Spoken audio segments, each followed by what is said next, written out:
My name is Jill Norcross. I'm the Executive Director of the Northern Virginia Affordable Housing Alliance. If you haven't joined us for one of our Lunch and Learns yet, welcome to you. We're thrilled to have you here with us today. Just a couple of housekeeping rules. We have three wonderful presenters to talk about eviction updates and solutions for prevention.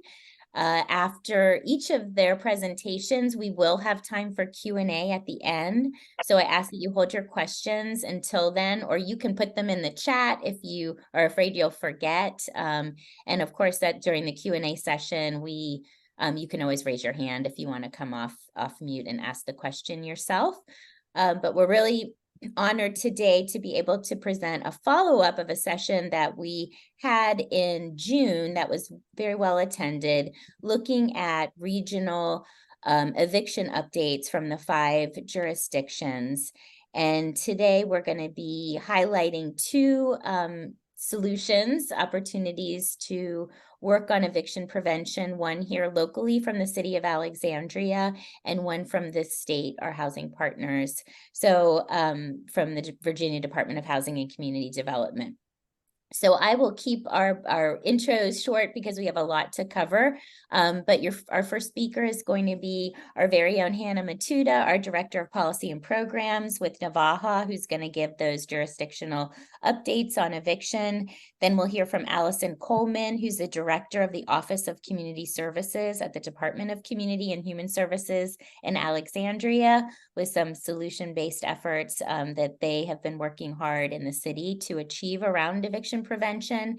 And then finally, last but certainly not least, is Senta Leslie, who's the Associate Director of Eviction Prevention at the Virginia Department of Housing and Community Development, here to talk about the program and how they have found success as well. And I've really had the pleasure of hearing these speakers present in the past, and I think you're in for a real treat. As we were just commenting, it's when you're working with families who are in the process of eviction or threatened by eviction, sometimes it's hard to stay positive, but we're really excited that these presenters offer us the opportunity to kind of focus on solutions-based work.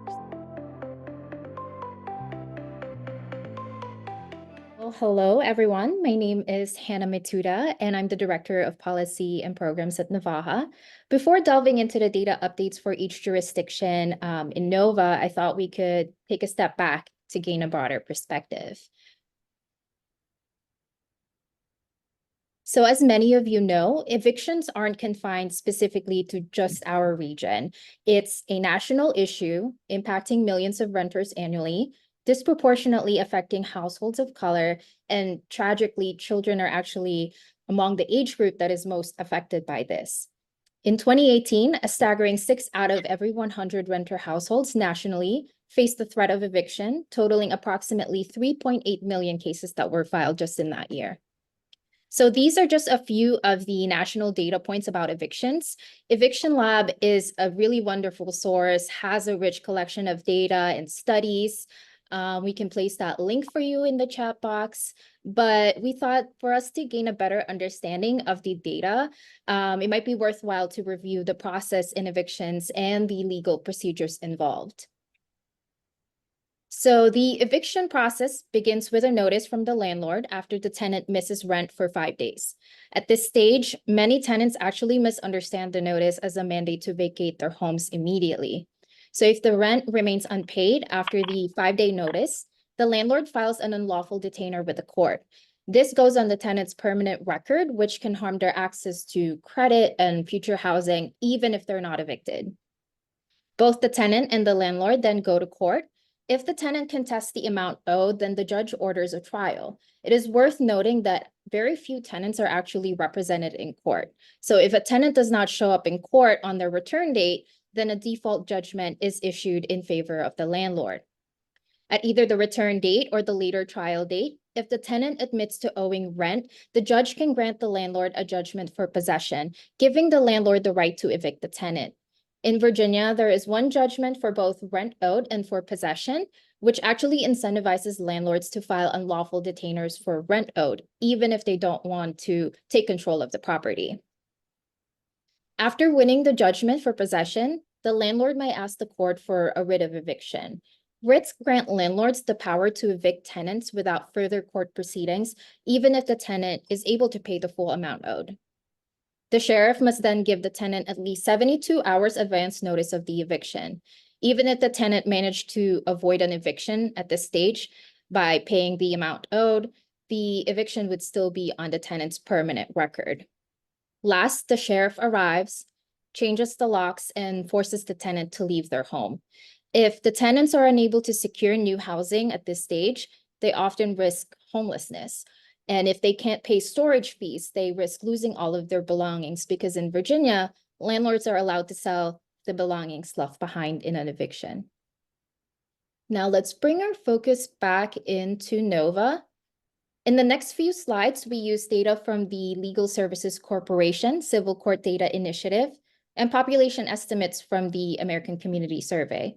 From this data, we calculated the rate of eviction filings per 100 renter households annually for each NOVA jurisdictions, as well as the default rates.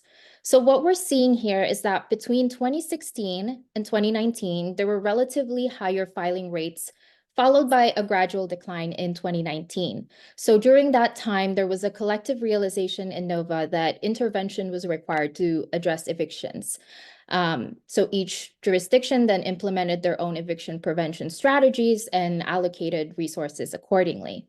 In 2020, we see here that eviction filings further decline due to the statewide NCDC imposed moratoria that successfully but temporarily protected tenants against evictions. But with those evictions now lifted, the main concern is that eviction will exceed past pre-pandemic levels. Since the moratoria was lifted in 2021, eviction rates have actually surged by roughly 225%. In 2023, eviction filing rates in NOVA stands at 6.33% per 100 renter households, meaning that's about 1 in every 16 renter households who has faced the threat of eviction or received a summons for unlawful detainer. So in the following slides, we'll review some of the key observations that we've seen for each NOVA jurisdiction, starting with Alexandria City. Alexandria City has the highest poverty rate among NOVA jurisdictions that we've observed. Alexandria's filing rates have plateaued since the previous year, but this year filing rates have been consistently decreasing on a quarterly basis.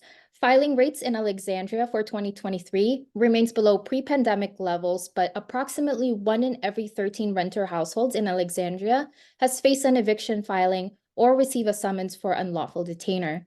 Out of the total filings in 2023, 33% have resulted in a default judgment favoring the landlord, marking this a 0.97% increase from the pre-pandemic levels. I do want to note that Alexandria has an excellent dashboard that I highly recommend you explore. This dashboard tells far more information compared to the data source that we've used for this analysis. We can place that link for you in the chat box later. So moving on to Arlington County. So among NOVA jurisdictions, Arlington has the lowest rate of rent burden residents. However, filing rates have been increasing on a quarterly basis throughout the year. It has surpassed pre-pandemic levels by 0.45%. So approximately 1 in every 28 renter households in Arlington has received a summons for unlawful detainer. The default rate in Arlington is at 30.29%. This represents the largest increase compared to pre-pandemic levels, exceeding it by 2.32%. Next up, there we go. Fairfax has the largest population compared to other NOVA jurisdictions. Filing rates here have been trending upwards, consistently rising on a quarterly basis throughout the year and exceeding pre-pandemic levels by 0.06%. So approximately 1 in every 21 renter households in Fairfax has encountered an eviction filing. 32.41% of all cases in Fairfax have resulted in a default judgment favoring the landlord. However, default rates have actually shown a slight decrease by 0.26% below pre-pandemic levels. In Loudoun County, they have the lowest renter population and the lowest poverty rate among NOVA jurisdictions. Filing rates here have shown fluctuations throughout the year, but maintaining the lowest filing rate in NOVA and remaining below pre-pandemic levels by 5.13%. This is the largest decrease when compared to pre-pandemic levels. Only 1 in every 2,640 renter households in Loudoun has faced an eviction filing or received a summons for unlawful detainer. Loudoun also has the lowest default rate in NOVA, with 29.72% of all cases resulting in a default judgment favoring the landlord. The default rate in Loudoun has decreased by 2.03% below pre-pandemic levels. And finally, we have Prince William County. Prince William County has the highest rent burden residents in NOVA. Filing rates in the county have shown fluctuations throughout the year, but has the highest filing rate compared to other NOVA jurisdictions. Interestingly, filing rates remain below pre-pandemic levels by 1.85%. However, approximately 1 in every 10 renter households in Prince William County has faced an eviction filing or received a summons for unlawful detainer. 31.99% of all cases in Prince William County have resulted in a default judgment favoring the landlord, but it actually has decreased by 1.97% below pre-pandemic levels. And that actually concludes our eviction updates. Thank you all. Hannah, thank you for level setting. That was really interesting to see all the jurisdictions side by side. All right, so I've already been introduced, but for those who don't remember or don't know me, my name is Allie Coleman Tokars. I'm the director of the Office of Community Services within DCHS in the city of Alexandria. And our focus within the Office of Community Services is eviction preventions, housing stabilization, and also homeless services. And I will be focusing on really the prevention efforts of the whole city.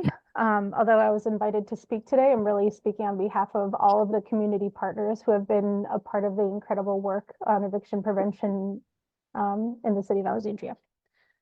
All right, so there is an eviction prevention task force that started at the onset of the pandemic. And initially, it was a handful of folks who were, of providers who were passionate about being able to support households in the midst of a pandemic. Coming together, seeing that there's been high filings of evictions.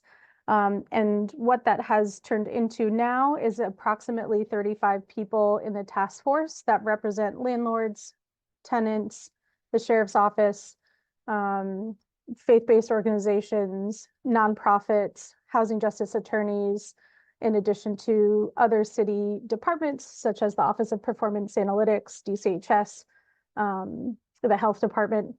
And so it's certainly grown over time. And that, I believe, if you take away one thing from my presentation today, is that one of the biggest ways to be able to prevent evictions is being able to work in a community effort and collaborating with one another, and not being scared to talk to the other side. And so within the task force, we did hold a retreat last year, and that was a really pivotal moment to be able to come together and be able to hear from providers around what's happening in the area. How can we be able to take this task force and identify key steps to move forward? And so from that retreat, we were able to identify subcommittees that we all agreed on were the most essential for moving forward, for moving our work forward. And within that includes a lot of advocacy on different levels that I'll get into in a bit. These are the subcommittees that were identified.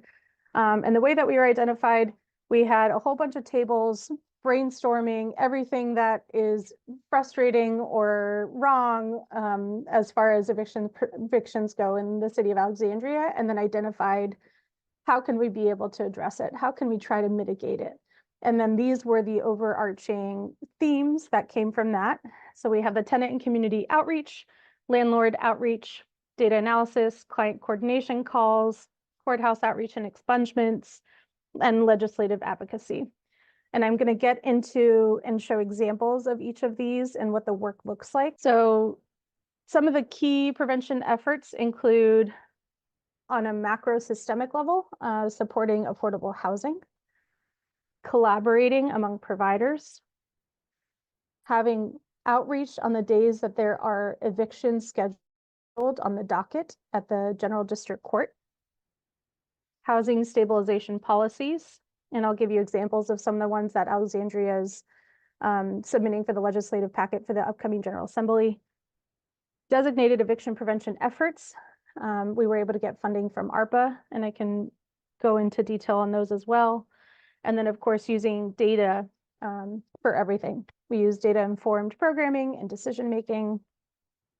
And thank you, Hannah, for sharing the eviction prevention trends dashboard. That's a huge piece of what we do and refer to a lot. And I put that link in the chat.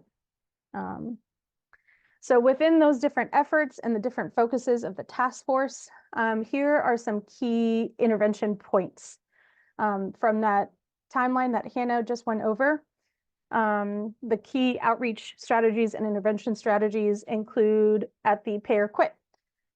One example of that is Housing Alexandria nonprofit landlord is going to start including within their pay or quit information about what the eviction process looks like, what to anticipate, how long it can take, community resources to be able to support with rental assistance for those facing eviction, screenshots of what an unlawful detainer looks like and what it means, who to call, and then the two primary legal aids in the area, for which you guys are probably familiar with, which is Legal Aid, Justice Center, and Legal Services of Northern Virginia.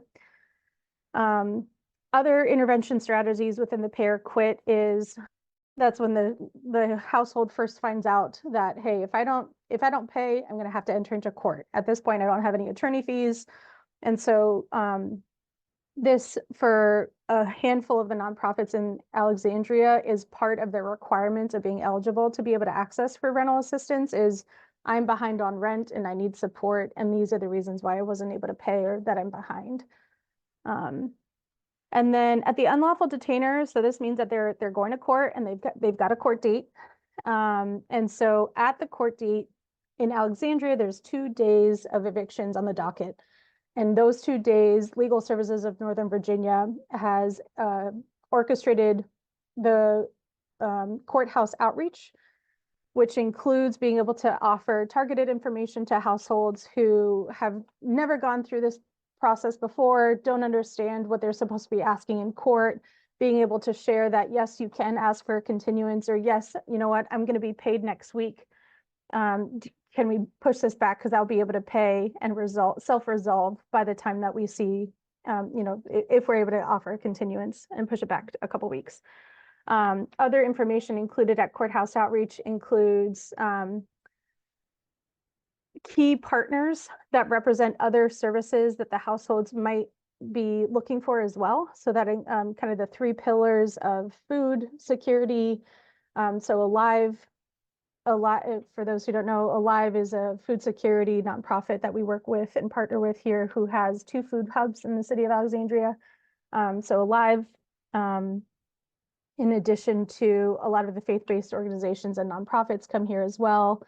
And we all work together to be able to support and give the information ahead of time for households.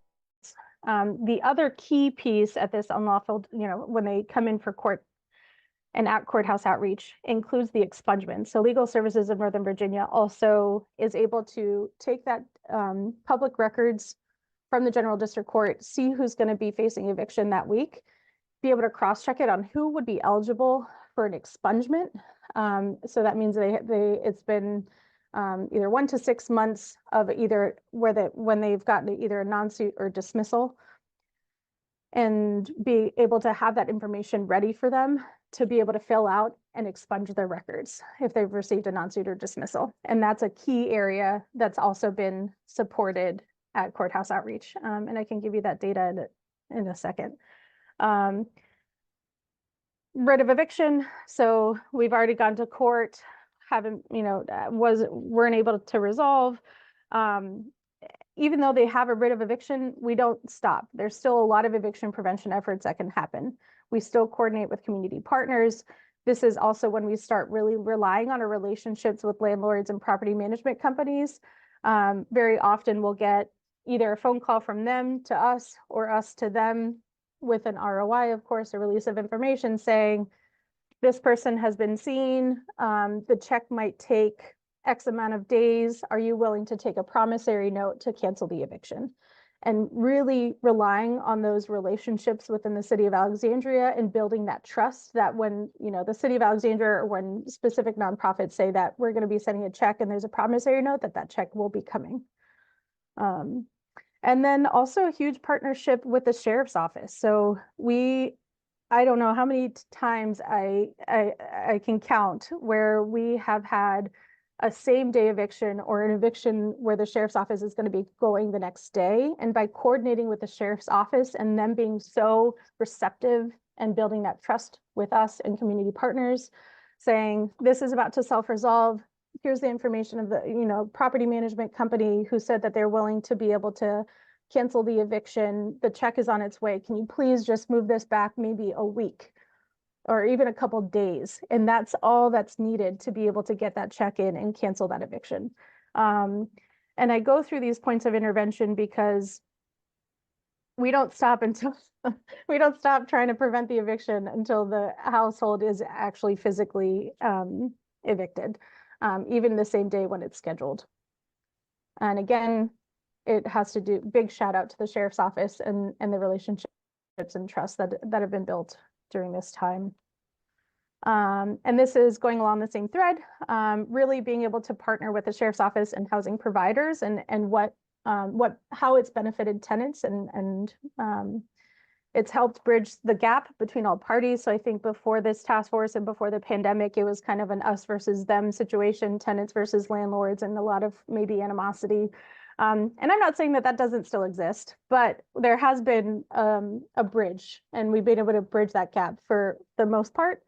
And there's still work to be done. And so we're still actively trying to recruit landlords and property management companies to be a part of the task force and be involved in this process. And then, of course, building that trust among partners throughout the community, and then making sure that all parties are represented within the task force has also been really important. This is the same screenshot that Hannah had shared. I put the link in the chat. This is the year snapshot, but what's cool is when you go into the link, you can do it by week, by month, by year, and be able to see those trends. And what Catherine Key from the Office of Performance Analytics was able to do is overlay, similar to what Hannah did, overlay the key moments that could have impacted the number of evictions and summons in the area, including when the eviction moratorium ended. You can see that that's this little gray area right here. And once it ended, you see this big spike right afterwards, which is not surprising. And then the Virginia State eviction protections also expiring. And then you see it slowly going up from there. And then we also have, Catherine Key also included when the state rent relief program ended. That was able to, of course, you guys know, was able to give tens of thousands of dollars to even one household and much more by community. And so once that funding also ended, we see a continued spike up. And I would imagine that this is very similar for each jurisdiction. And the way that Catherine Key gets this information is by creating a scraper. She created a scraper to get the direct information from the General District Court. And I don't think she's on here, but she did say if there's another jurisdiction that has a data analyst that's interested in learning this, she said it could be replicable in other jurisdictions. All right, so ways to use the data. We've used the data, as I mentioned before, in almost everything that we do, to be able to guide programming, to be able to advocate for those positions that I mentioned earlier that we got through ARPA. We came together and be able to identify what are the gaps, what are the needs of the city of Alexandria, and where are the specific points of intervention that we can be able to put positions into. Those positions included housing justice attorneys, housing locators, service navigator, eviction prevention service navigators, in addition to moving in storage for those that were not able to prevent the eviction, being able to make sure that that they're still be able to keep their belongings and maybe help them from house A to house B. Weekly courthouse outreach, I mentioned how we use that before. And then Legal Services in Northern Virginia also sends out a weekly email to all providers. Excuse me, to be able to share those trends and data and also share resources around what they have received from other community partners, saying, hey, there's this event coming up next week, or being able to share specific coat drives, especially with the holidays coming up, being able to share events. And then the expungement tracking, I have those numbers in an upcoming slide. And then legal aids have been able to also use this data for mass defense. So in that dashboard, you can click on it and you can see the top 5 filers, again, either by week or by month or by year. And then being able to use that data and say, you know what, this property has really high amount of filings. Let's coordinate with the landlord or property management company there. Let's set up outreach events, be able to meet the participants and the tenants where they're at. And then the other side of it is being able to see if there's patterns on the legal side. And Legal Services of Northern Virginia has been able to have a handful of mass defenses that they were successful in. And Hannah mentioned this as well earlier, but so 1 in 5 renters are identified either as Black or African American. But then we see the disparity when it comes to folks who are facing eviction. They represent almost half. And so the city of Alexandria is in alignment with what Hannah was saying jurisdictionally. For the city of Alexandria, it's about 47% compared to just 3% of white renters. And so we use this data when hiring for those eviction prevention positions. We also have been tracking, you see the 22% identify as Hispanic or Latinx. We want to make sure that all of our positions are bilingual, not only in Spanish, but the other 2 languages that are spoken often in the city of Alexandria are Amharic and Arabic. And so really making sure that the language barrier is not an issue in accessing rental assistance or eviction prevention supports. So I mentioned this a little bit earlier, Legal Services of Northern Virginia doing the weekly courthouse outreach, and they have also been streamlining this expungement effort for households. Some of the success stories I've heard have given me goosebumps, including a household who was able to expunge over 20 of her records of non-suits and dismissals. Incredible. And so since August 2022, LSNV has been able to support, specifically in courthouse outreach, 950 expungements. And this doesn't include their own clients that are seeking legal support from LSNV. This is just from courthouse outreach. And other efforts within courthouse outreach we've mentioned, but we use it with client coordination calls. So being able to see who's coming up on the docket. Every Friday, community partners come together, faith-based, nonprofit, city organizations come together to be able to say, and they take, this is all public information, so no request of information, release of informations are needed. And so they say, all right, who's in touch with this client? Who's in touch with this household? Who has no connection whatsoever? How do we make sure that there's an outreach strategy for them? Christ Church, for example, is able to take the information and be able to text folks to make sure, hey, we see that you have a court appointment on this date. Make sure you get there. If you don't show up, then you do get a default judgment. So let's try to avoid that. And they try to give information and resources in that texting information. And we've heard anecdotally from folks who had no idea, for some reason they missed it in the mail, or they missed that they had a court appointment, and they were able to reconfigure their schedule to make sure that they showed up and didn't get that default judgment. This is another effort that was well, Senta Leslie is going to be talking about VERP in a bit, but this is how the city of Alexandria used the VERP in 2022. And it was in a community-wide effort in the application process. And they were able to use the funding and partner with Alexandria City Public School System and be able to identify, comparing what's on the, again, public information on the docket data, names and addresses, and who had children enrolled in the school system. And in partnership with ACPS, the social workers were able to connect 78 families with eviction prevention rental assistance. So over 170 children, which is phenomenal. So that's just one more effort from the community. And then lastly, I'd mentioned that there's a legislative packet that the Sarah Taylor, the City of Alexandria's lobbyist, is pushing forward for housing stabilization policies. I can go into each one, and I think I'm over my 15 minutes, but transparency with fees, what we're looking for within that is perhaps a summary page on the leases to be able to explain all the fees that a tenant can anticipate, and ensuring that it is an exhaustive list. And so that there are no fees that are given to the tenant that are not already included in the lease, so that there's no surprises and that they can really understand what sort of fees that they're paying for and why. The other one is a payment plan upon tenant request. Conversations around that are gearing more towards, they receive the pay or quit notice, and within that could be information about the option to be able to have a payment plan. If they're 1 month behind, they can have 3 months to be able to catch up, for example. The other piece is reasonable attorney fees.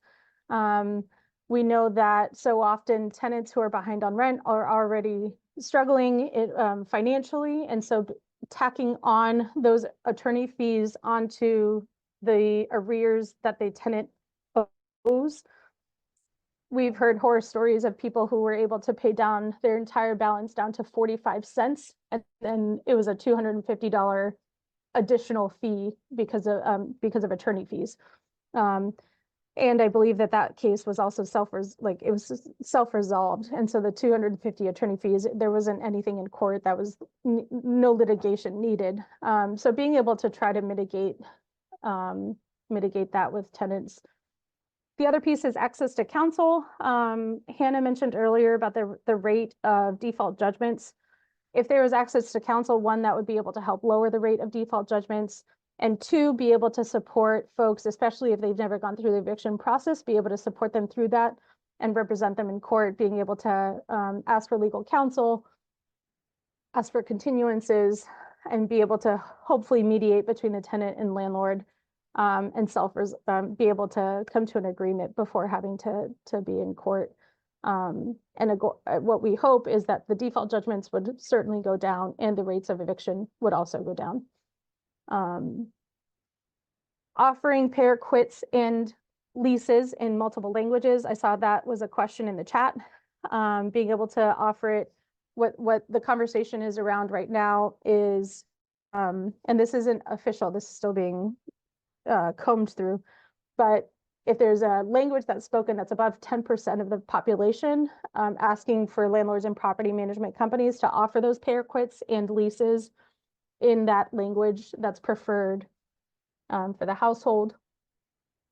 And then lastly, being able to increase the pair quit from 5 days to 14 days, really offering someone who is behind on rent, allowing them to have at least that one paycheck to come through within that 14-day period to be able to support them in paying it off before having to also go through court, take off time to go to court, pay those attorney fees, late fees, and so forth.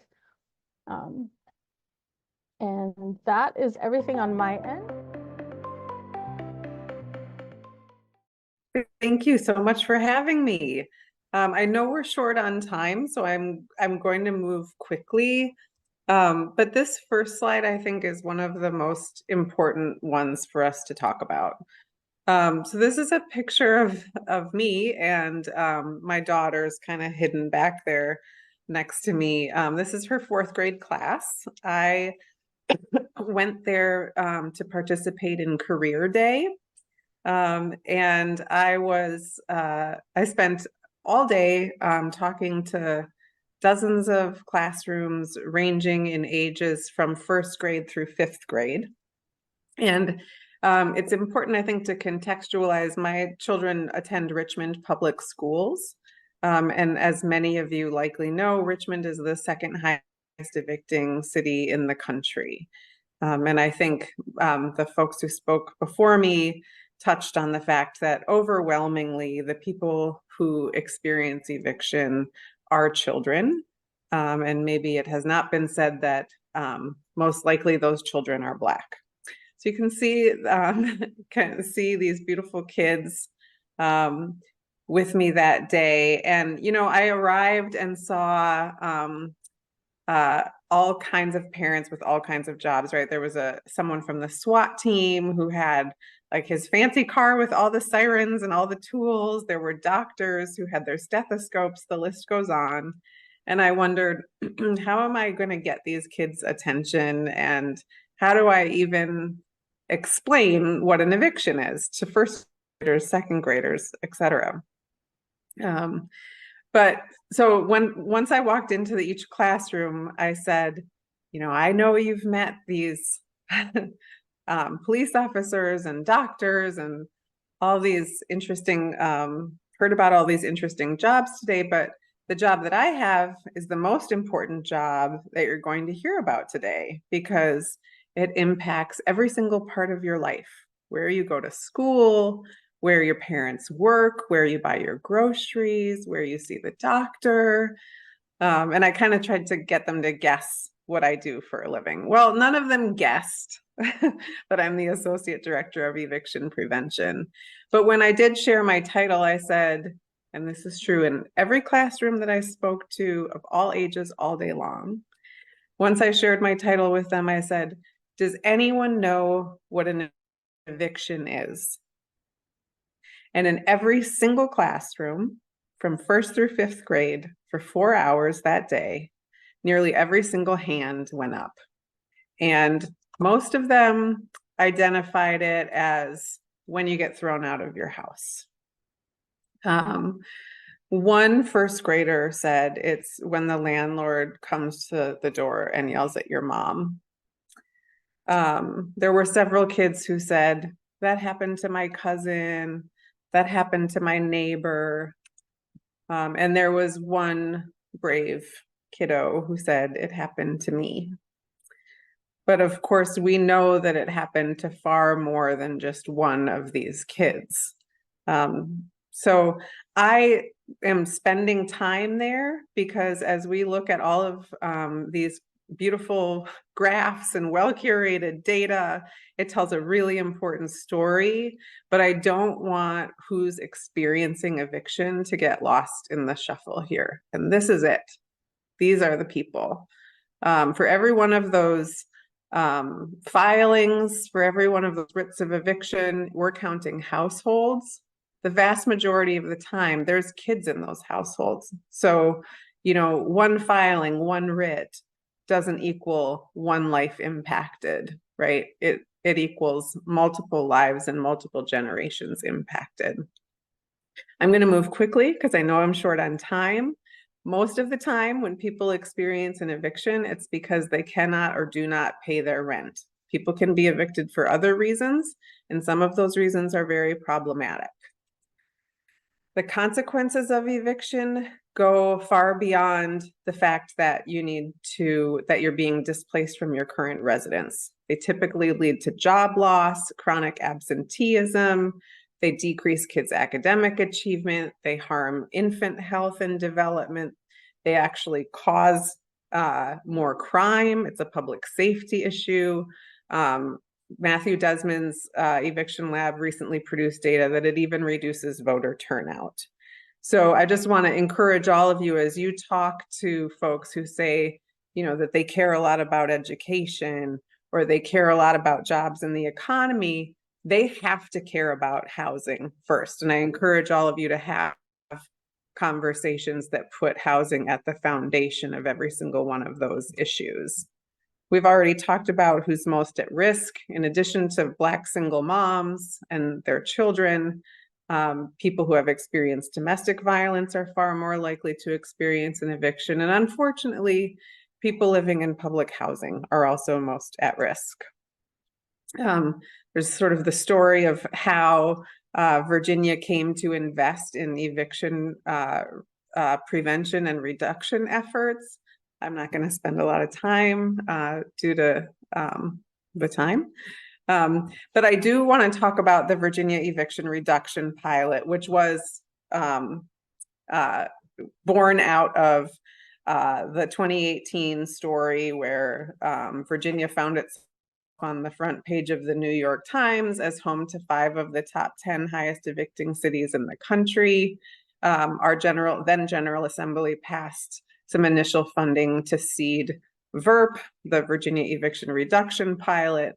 And our very audacious vision is that Virginia can become a place where evictions are rare and their impacts are brief rather than permanent, and that the experience is humane, something that an experience we would trust any of our loved ones to have.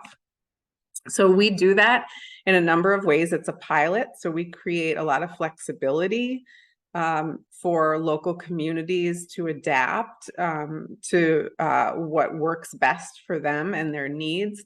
But in all cases, we have 7 grantees currently, and in all of those cases, they perform these services. So financial assistance is very flexible. I'll talk more about that in another slide. They're all convening local advisory committees with individuals who have the opportunity to interrupt or disrupt the process of eviction at any of those stages that Allison talked about in one of her slides. A big piece of VERP is court navigation, so you're going to hear about that. And then lastly, we implore our grantees to perform outreach proactively, right? Ideally, our grantees are finding the people who need them rather than waiting for the people who are in crisis to find them.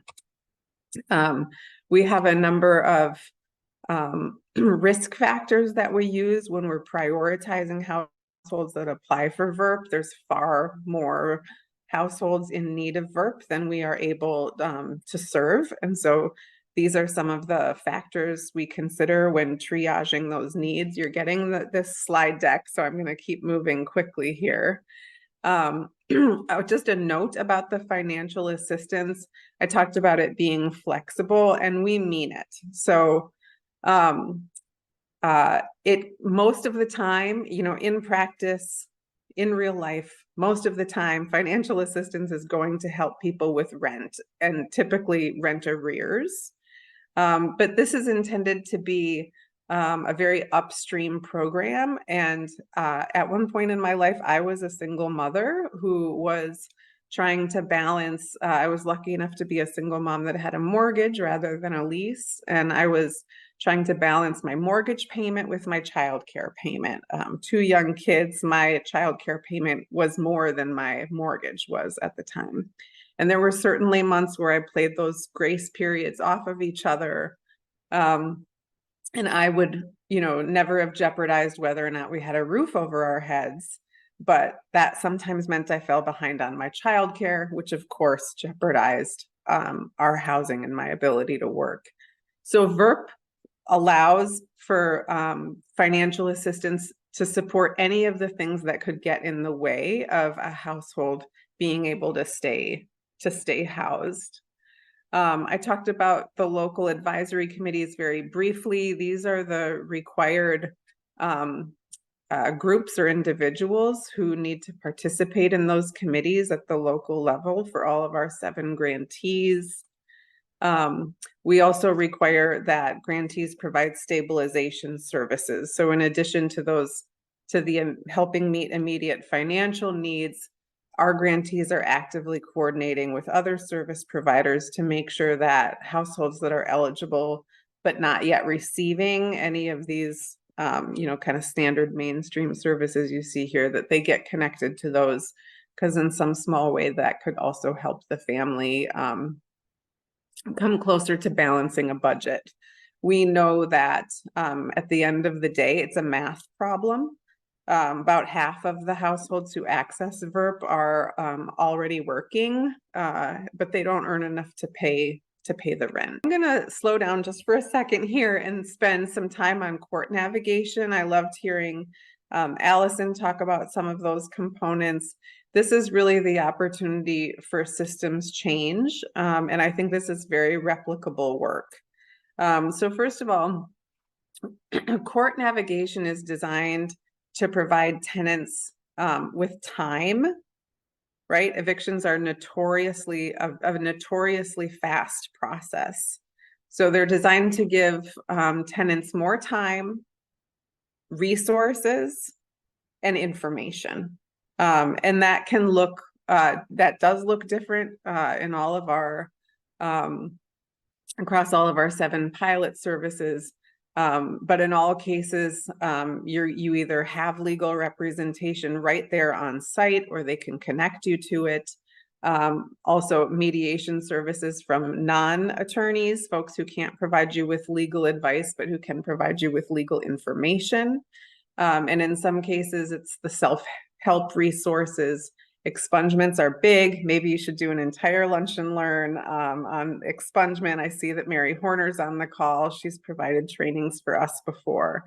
And of course, just helping tenants get to court, because that's half the battle. Just an example of proactive outreach. So one of our grantees is 4 Kids. They serve the Chesapeake and Portsmouth areas. Those 2 cities are both on the, 2 of the top 5 highest evicting cities in the country.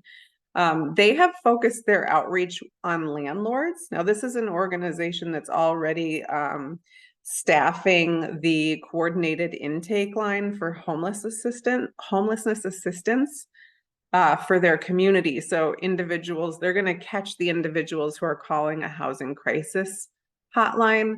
But in order to move farther upstream, they used data from the RVA eviction lab, not Desmond's eviction lab, but our own eviction lab out of VCU, and identified the top 10 highest evicting landlords in both of those cities. And they've been working to establish relationships there. The image that you see on this slide is just a Post-it note. So all of those highest evicting landlords in those highest evicting cities have agreed to put this Post-it note on their pay or quit notice.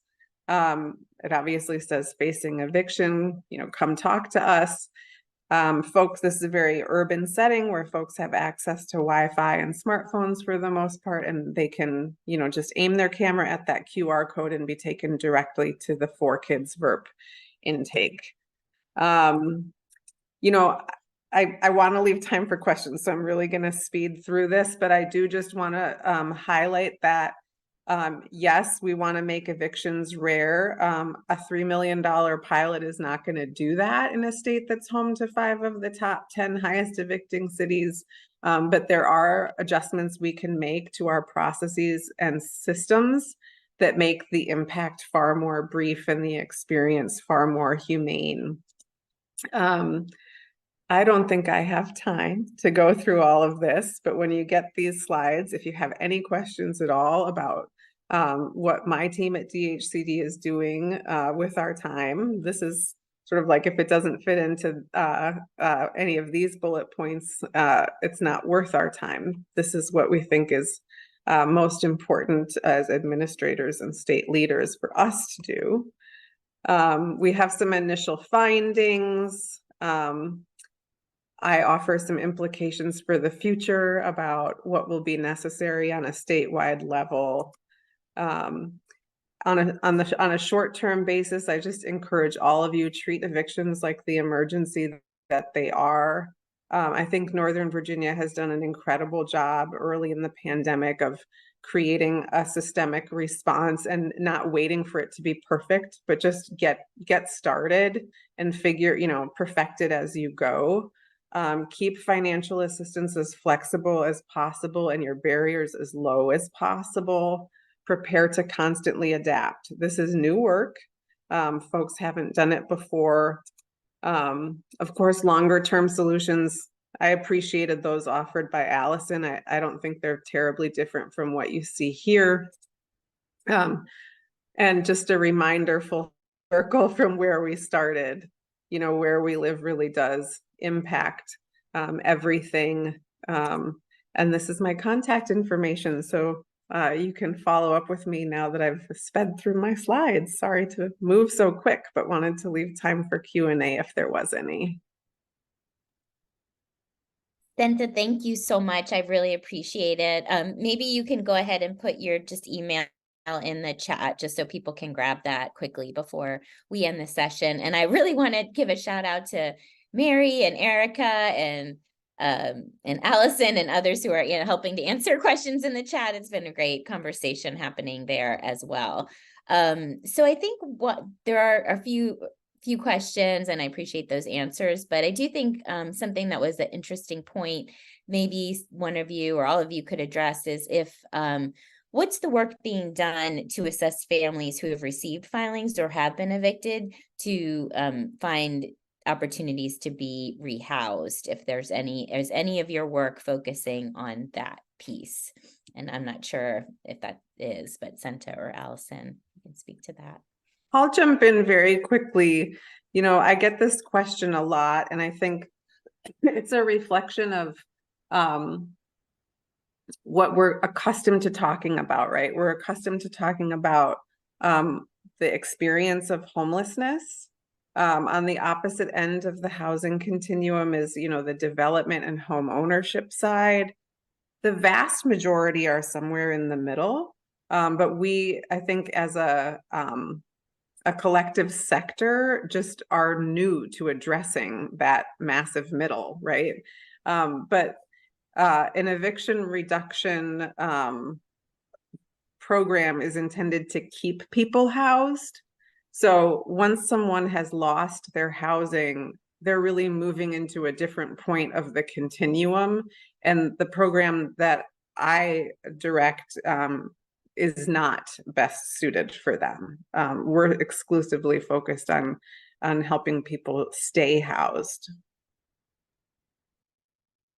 Similar to what Senta was saying, within our shop includes the homeless services piece. We do unfortunately see that those seeking homeless services self-report, a third of them is due to eviction. Their reason for homelessness is due to eviction.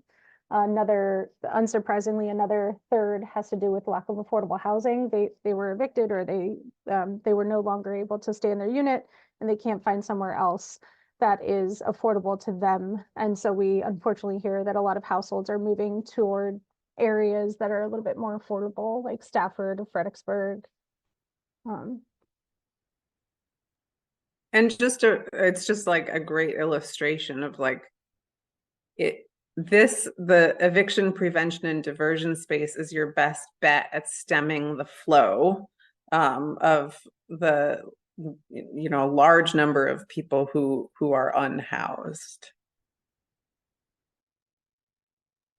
Yeah, thank you so much for that. That's a really great point.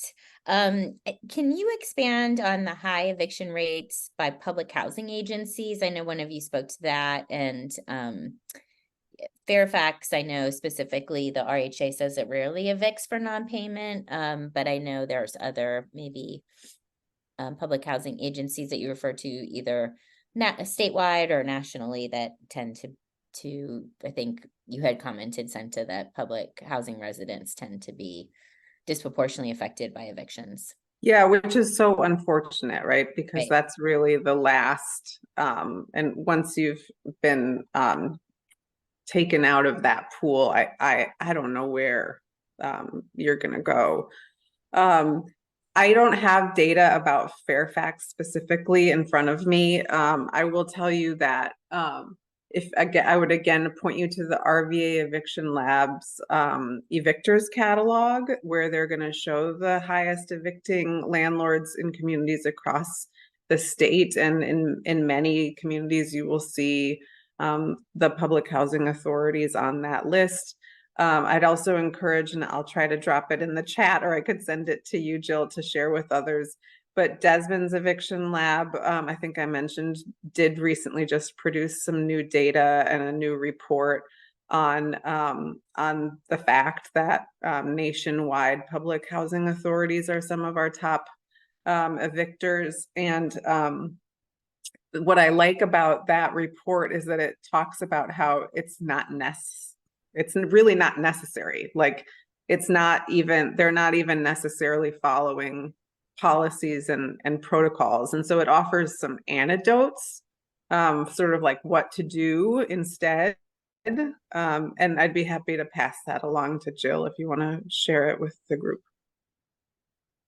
Thank you. That would be great. I want to recognize that it's 1 o'clock and you all have probably work to get back to, but this has been such a wonderful discussion and update, kind of really giving us some hope how to address a really challenging problem that we have in our community. So I really want to thank Hannah for the great research and update on the jurisdiction trends, and Alice and Coleman for your great work with the City of Alexandria Task Force, and to send to Leslie from Virginia DHCD for really helping us to put a face on those who are evicted and sharing really the solutions and great outcomes from the VERT program. So we'll keep you posted. We're going to keep, on top of this subject and continue to give updates, and just really want to thank our presenters again. We'll share information, additional links and resources. So thank you all for attending, and we'll see you next month. Thank you.